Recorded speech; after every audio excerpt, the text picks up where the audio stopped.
just give you a report on how everything looks. Uh, First of all, the steam, that spring is not going to work in this unit.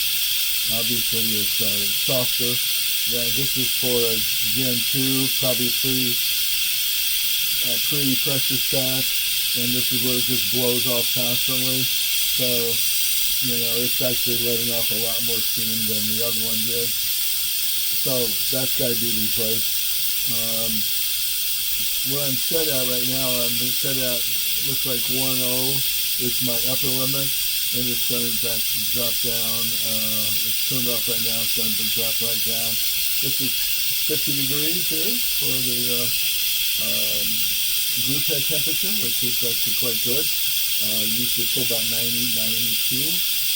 Actually 84, you say 84 because there is a difference in transition. So, but the final temperature on floor is around brew temp about 92. The pressurestat doesn't seem to be cycling off at this moment. Good news is the steam wand with a little tightening down, it's not leaking anymore. So we're just going to see if this drops down in pressure, if it flips off. Because right now the pressurestat doesn't appear to be flipping off because it's blowing off so much steam. It's just keeping it, never gets totally up to pressure, so it's keeping it down to 1.0. So that's the, I don't know what the upper limit is yet or what the lower limit is. We'll have to change the spring out and figure that out. Live and learn, right? The good news is there's no leaks around the bong isolator.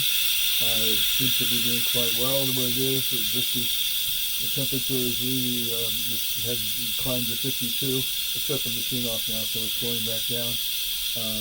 But yeah, we're kind of making progress here.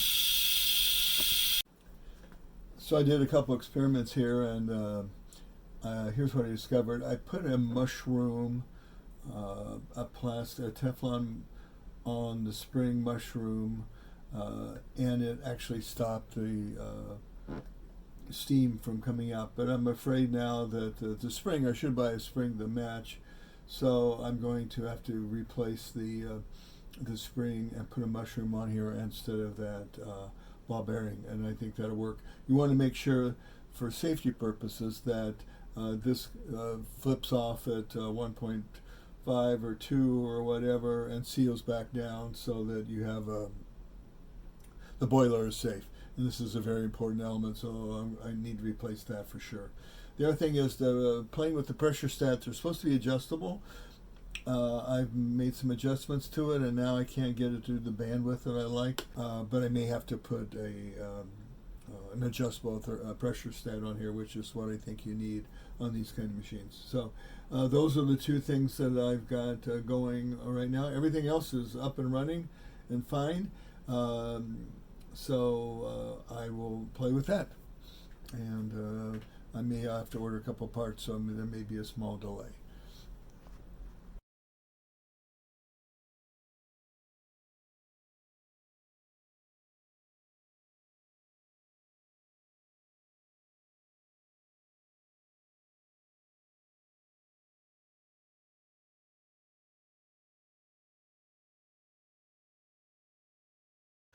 The two parts from Stefano arrived today that I'm looking forward to finish this machine.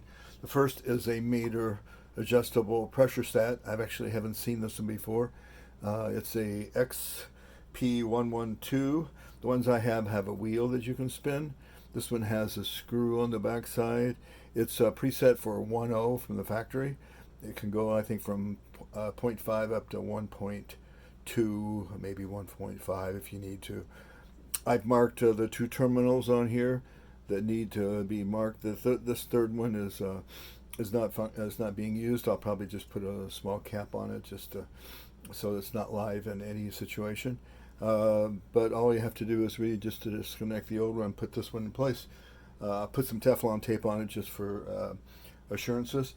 And the second thing I've got is this pressurestat spring and a Teflon mushroom, they call it.